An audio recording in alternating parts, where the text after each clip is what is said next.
muitas discussões a nível mundial, a ciência comprovou a eficiência terapêutica da utilização de cannabis em diversos tratamentos de saúde. Ainda assim, como o assunto é muito polêmico, muitos embates foram realizados, ainda são, ao longo dos últimos anos, inclusive atualmente entre autoridades de saúde, da área também de outras áreas, da área política, para que esse tipo de substância aí tivesse o aval de fato devidamente referendado em vários países, aqui no Brasil também, mesmo com tantas evidências científicas. Recentemente, mais um capítulo foi escrito diante dessa temática, isso porque o governador Ronaldo Caiado sancionou recentemente em uma lei de autoria do deputado estadual Lincoln TJ do União Brasil, que prevê a gratuidade de medicamentos à base de cannabis pelo SUS. Para falar sobre esse e outros assuntos, nós conversamos agora ao vivo com o deputado e ex-vice-governador de Goiás. Está conosco pelo canal do YouTube, você que está no Dion nesse momento, ou no Zeps, está no Band Rádios aí, quiser acompanhar direto o nosso estúdio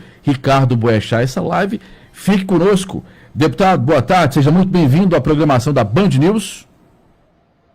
Boa tarde, Sejumar, é um prazer estar falando com você e com os ouvintes da Band News. Para mim é sempre bom estar aqui debatendo um debate de alto nível. Maravilha, satisfação é toda nossa para poder falar de um tema que diz respeito a muitas pessoas, uma substância que no seu formato terapêutico pode realmente aí, de acordo com muitos estudos, inclusive revolucionar tratamentos. E esse projeto, deputado, quais são os principais pontos, né, a respeito dessa sanção do governador que partiu do senhor por meio do Poder Legislativo? Esse projeto foi um projeto que foi criado em parceria com a AGAP, a Associação Goiana, e que trata de pacientes, né, com esse tema. Eu vou tirar só um fone aqui para ficar mais fácil. Perfeito. E eu tive a oportunidade de elaborar esse projeto junto com a AGAP, porque a gente conseguiu perceber o sofrimento de várias pessoas que precisam dessa substância, precisam de um tratamento voltado para ela, para ajudar no auxílio da sua dor, no seu funcionamento normal, e ela não encontra.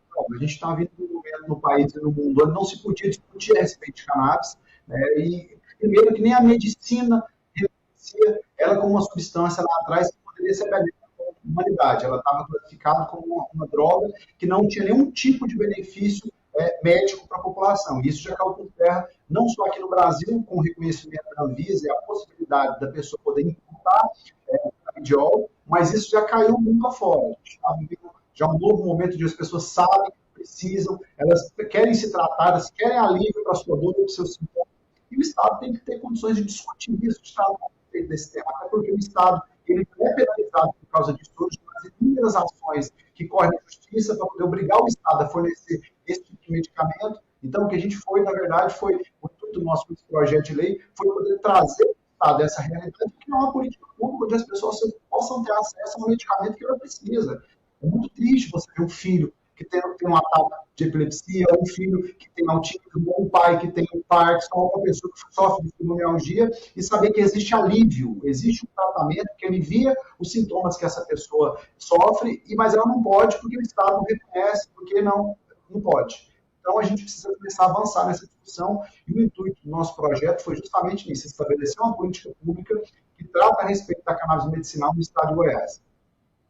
Cannabis que pode ser um tratamento alternativo para várias patologias, né? Esclerose múltipla, o tratamento de esclerose múltipla é um tratamento que muitos pacientes preferem ter a doença do que ter os atuais fármacos, né, que de fato existem. Fibromialgia, autismo, né, que é o espectro autista, Alzheimer, né, é muito complicado, né, deputado, e de fato o cannabis ele pode ajudar nesse tipo de tratamento. Eu queria saber do senhor o seguinte: alguns estados, né, da federação já tem leis que regulamentam. Aqui no nosso caso, essa legislação, né, esse projeto que foi sancionado, se tornou lei, ele diz respeito à autorização da classe científica, dos médicos, demais profissionais envolvidos de utilizarem determinados medicamentos à base de cannabis. O estado de Goiás, por meio do SUS, vai disponibilizar do que se trata?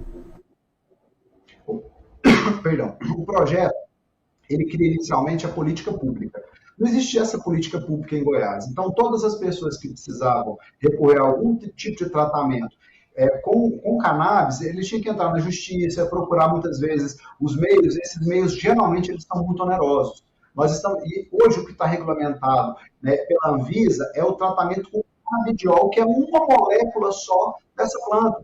Então, existe todo um composto molecular que é benéfico para o cidadão e que muitas vezes ele não tem acesso. A água, por exemplo, ela recebe direto inúmeros pacientes que chegam lá e entregam as ampolas de canabidiol que são fornecidas pelo SUS porque não tem eficiência para ela. Porque o tratamento, ele tem que ser um tratamento feito para aquela pessoa.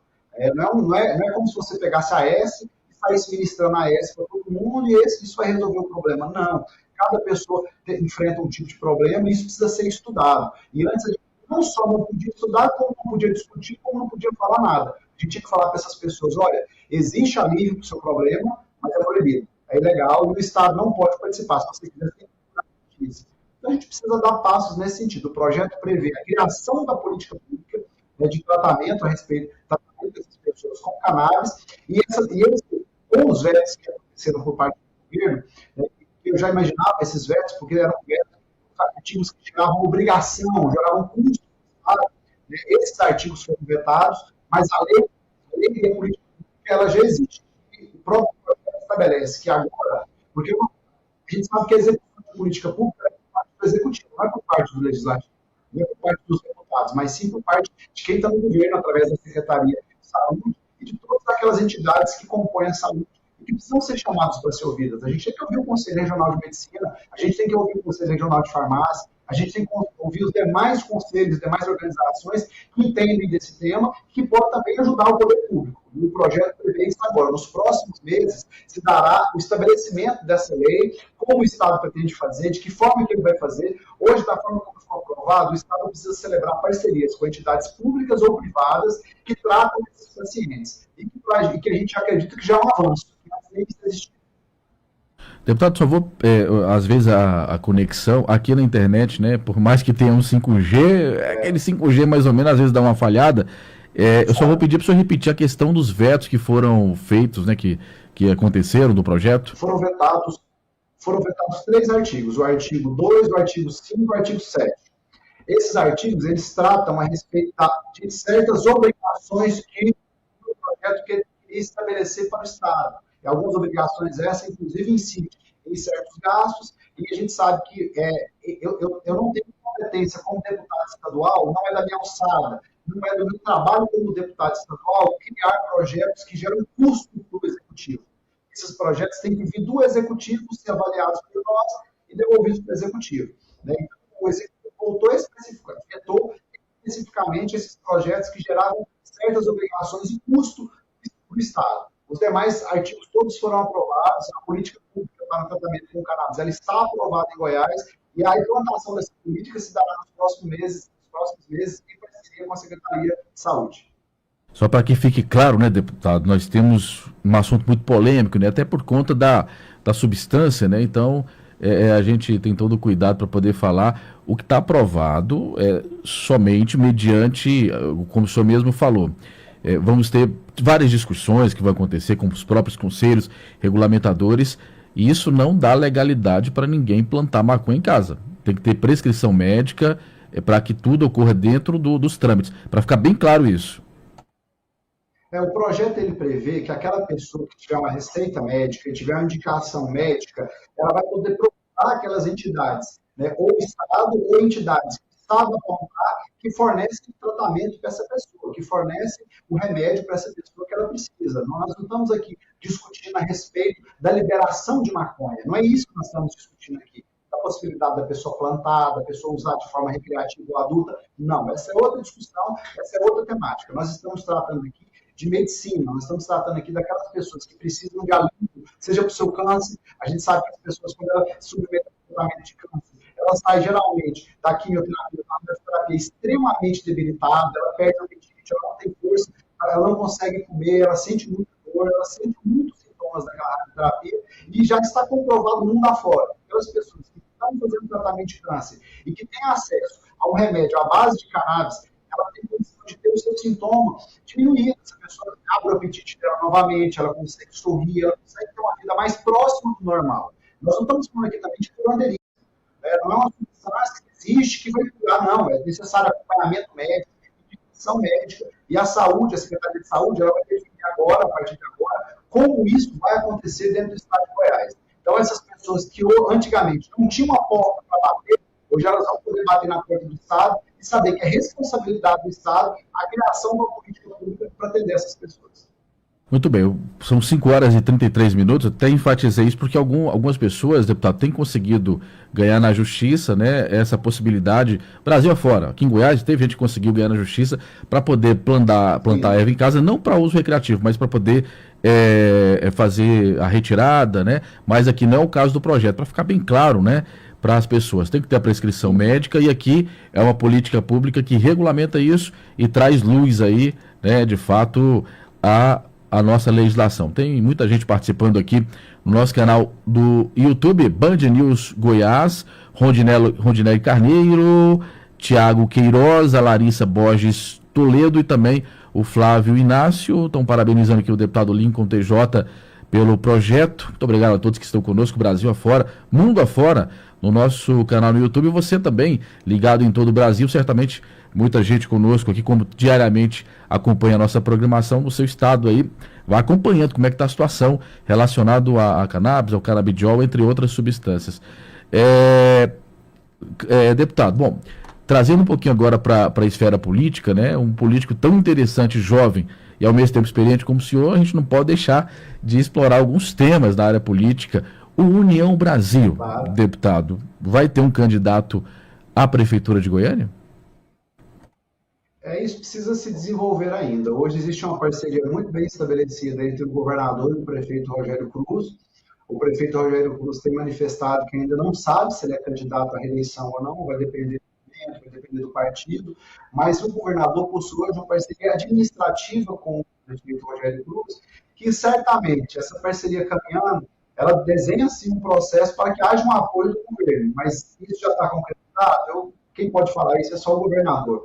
Mas até então, tem muitos bons nomes. A gente tem o nome, por exemplo, do deputado Virmontes, que já foi candidato a prefeito, nós temos o nome da própria Silvia, teve uma votação extremamente expressiva aqui desde Goiânia, mas isso depende mais da cabeça do partido, que é o governador Ronaldo Caiado. Eu vi um depoimento do senhor falando que ainda pretende ser governador do estado aí no futuro. A prefeitura, o seu nome também não estaria nessa lista? O senhor não tem interesse? Eu tenho interesse, mas eu não acredito que seja esse o momento. Eu preciso estabelecer o meu trabalho ainda mais em Goiânia. Eu sou nascido em Goiânia, criado em Goiânia. Graças a Deus, tem uma escola política muito boa. Começou com o professor Leon Albernaz, começou antes, inclusive, com o ex-vereador Benguinho Lobo, depois com o professor Leon Albernaz, que para mim foi o maior prefeito que Goiânia já teve. Passou pelo meu pai, que foi deputado, foi presidente da Assembleia, foi governador em exercício. A minha mãe foi deputada, e eu tenho desenvolvido a minha carreira, e eu acredito que o momento político, a cidade, a situação, ela clama por isso. O que a gente precisa fazer como político é continuar representando bem, continuar defendendo bem, apresentando resultados, que fatalmente o seu nome começa a figurar, figura na pesquisa, aparece com certa vantagem. Então eu tenho vontade sim, mas eu não quero dar um passo maior que as pernas. Eu sou muito novo, tenho 39 anos, inclusive no dia 4 de março passado foi meu aniversário, o governador Ronaldo Caiado me ligou para dar os parabéns, daí perguntou minha idade. Quantos anos? Eu falei, pela idade que o senhor tem, quando o senhor começou na política. O governador Ronaldo Caiado foi o primeiro mandato aí como presidente da República com 39 anos. E depois disso foi várias vezes deputado federal, senador da República, e agora é governador. Então eu tenho um longo caminho pela frente ainda, não tenho pressa. Eu ainda serei governador desse estado, mas eu quero chegar lá no momento certo. E também prefeito de Goiânia. Eu vou falar que dessa água eu não beberei, porque o político ele vive do desafio e do momento. A gente sabe, deputado, que obviamente, né, a política ela não é algo, né, exato, não é uma ciência exata, as coisas mudam ali de acordo com as alianças que vão sendo formadas.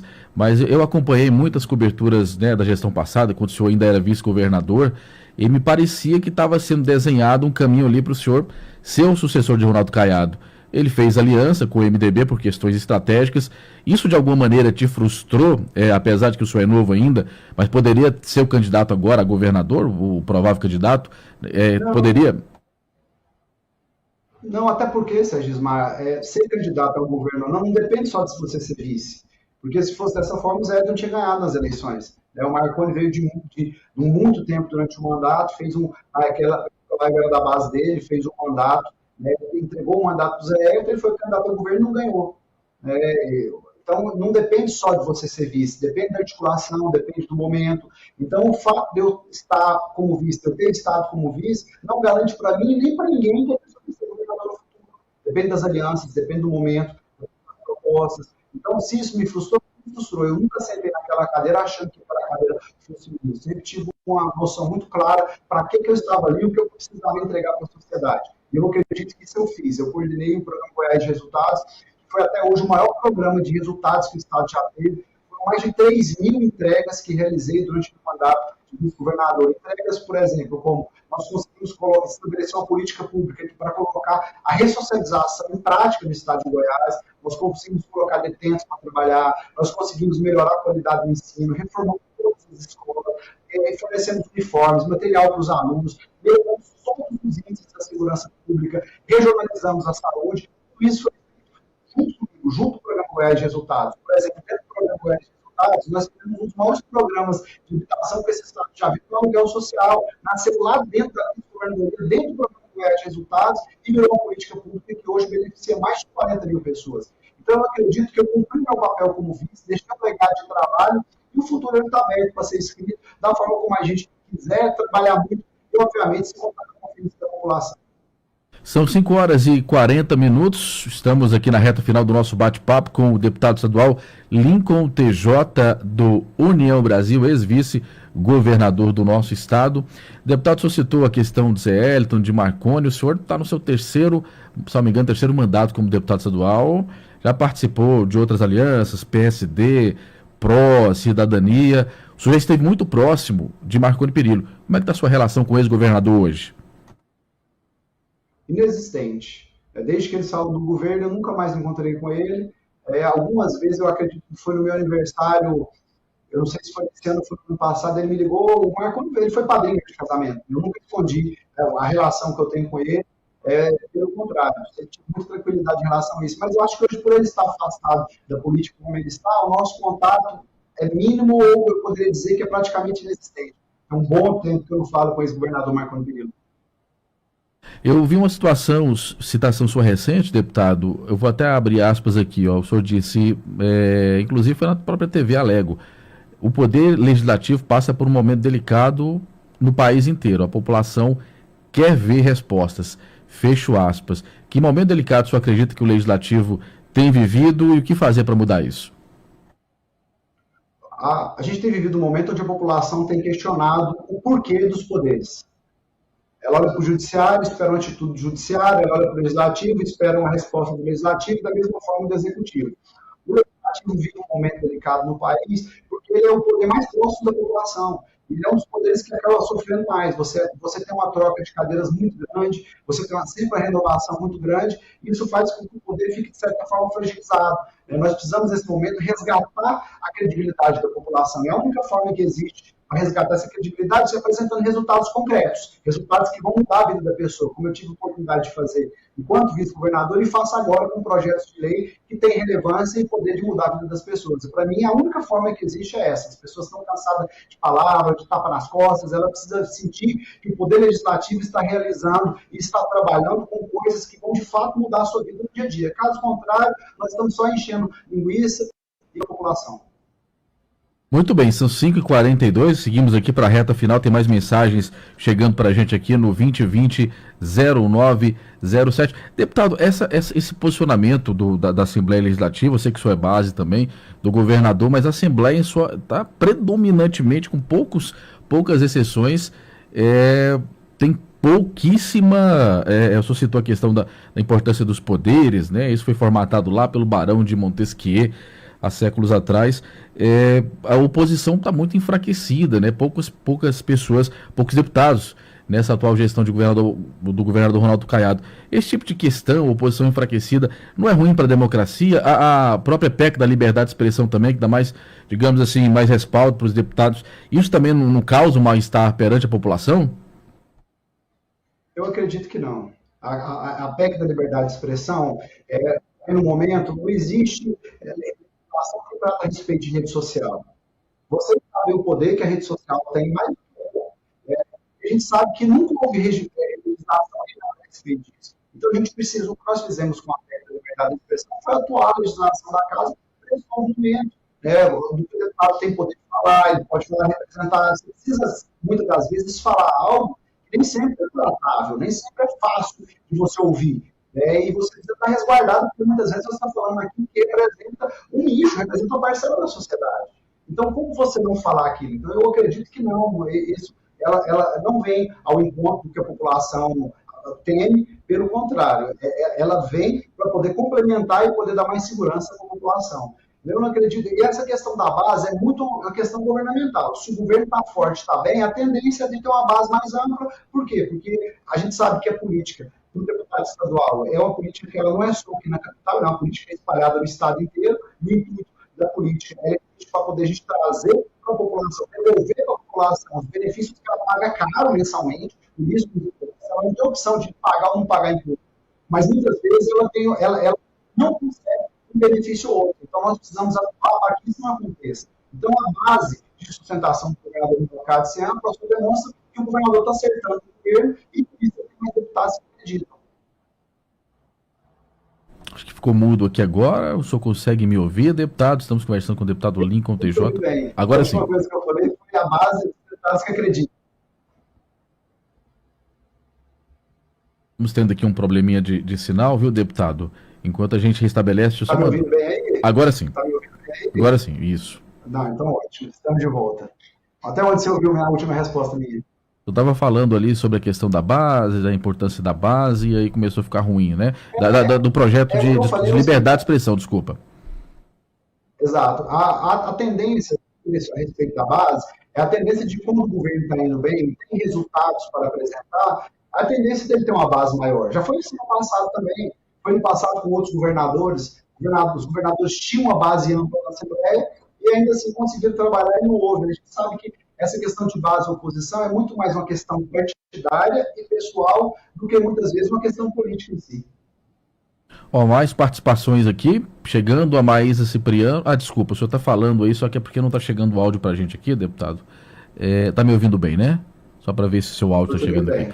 A Maísa Cipriano, parabéns pela iniciativa, deputado Lincoln, acho que é da Agape, a instituição. Vocês vão engrandecer com qualidade de vida de tanta gente que precisa dessa medicação. Também tem o Márcio Duarte no WhatsApp. Ele diz o seguinte: boa tarde, abre aspas, o Brasil é um dos países que mais consome drogas no mundo, maconha em toda esquina, no Rio, em São Paulo. Tem banca também de drogas a céu aberto. Importamos bilhões em drogas. Agora, por que não usar parte desse composto da droga para beneficiar pessoas que estão doentes? Sou a favor do medicamento à base de cannabis. Obrigado, Márcio Duarte, né? Lembramos que estamos falando de algo científico, né? Até reiterei bastante lá no início, porque ainda causa muita confusão, né? A gente tem uma questão importante para ser colocada. Pois não, deputado? Em relação a essa pergunta, como é que chama? Quem perguntou aí? É o Márcio Duarte. O Márcio Duarte, essas substâncias, nós estamos falando no caso da cannabis, da maconha, essas substâncias que são apreendidas e que são voltadas para o crime, elas não servem porque elas não têm qualidade. A substância que precisa virar remédio para poder tratar as pessoas precisa ter um controle de como é plantado, como cresce, como é tratado isso depois, senão não pode virar um remédio de forma eficaz para as pessoas. Muito bem, informação importante para você que ligou o rádio para agora. Eu conversei com o deputado estadual Lincoln TJ a respeito de um projeto que partiu dele e que foi sancionado recentemente a respeito, né, da regulamentação mediante prescrição médica, né, de uma política pública criada justamente, né, para que a cannabis, como o deputado falou, de maneira científica, né, não estamos falando de recreação, estamos falando de maneira científica, possa ser usada para tratamentos. Temos muito que avançar, mas é um passo importante. Deputado, muito obrigado pelas informações. A gente volta a se falar a respeito sobre esse e outros projetos, sobre política também. Obrigado pelos esclarecimentos. Eu que agradeço, Gismar. Vamos marcar a próxima entrevista pessoalmente. Acho que esse tema é um tema muito importante e pede um debate mais ampliado. Eu quero parabenizar vocês mais uma vez por com excelência o papel de levar informação para a população, fortalecer a nossa democracia, e eu me coloco à disposição sempre. E quero pedir para que nos escutem em todos os canais nesse momento. A sua participação é importante. Entre no site da Assembleia, dê ideias, vamos discutir. As pessoas muitas vezes participam do processo político no momento da eleição. E depois, às vezes, a pessoa não participa. Esse projeto, por exemplo, de regulamentação da cannabis medicinal, ele veio por iniciativa popular, através da Água, que me procurou, me convidou para desenhar esse projeto, me convenceu da ideia, Então, tem muitas outras coisas boas que eu tenho certeza que a sociedade pode contribuir. Entre no nosso Instagram, entre no nosso Facebook, no Facebook da Assembleia, né, do Instagram da Assembleia, também do seu deputado, vamos participar com juntos a gente pode fazer mais. Obrigado pela participação, obrigado pelo convite, Cristina. Um abraço a todos da Band News. Nós que agradecemos, mas entre, opine, critique, elogie, dê ideias, porque nossos políticos precisam da nossa crítica e do nosso elogio e também das nossas ideias, bem colocado pelo deputado. A gente vai para um rápido intervalo, daqui a pouco a gente volta. Muito obrigado. A Thalita Moreira também participou conosco aqui no canal no YouTube. Odinelli, Tiago, Larissa Borges, Flávio Inácio, José Mário, Maíra Cipriano, Thalita Moreira, vocês são convidados a continuar sempre conosco aqui no canal no YouTube, Band News Goiânia, diariamente aqui conosco, e o Márcio Duarte, que está todos os dias conosco aqui no WhatsApp. Obrigado pela participação, deputado, mais uma vez, muito obrigado. Agora são 5 horas e 49 minutos. Um abraço, viu? Obrigado.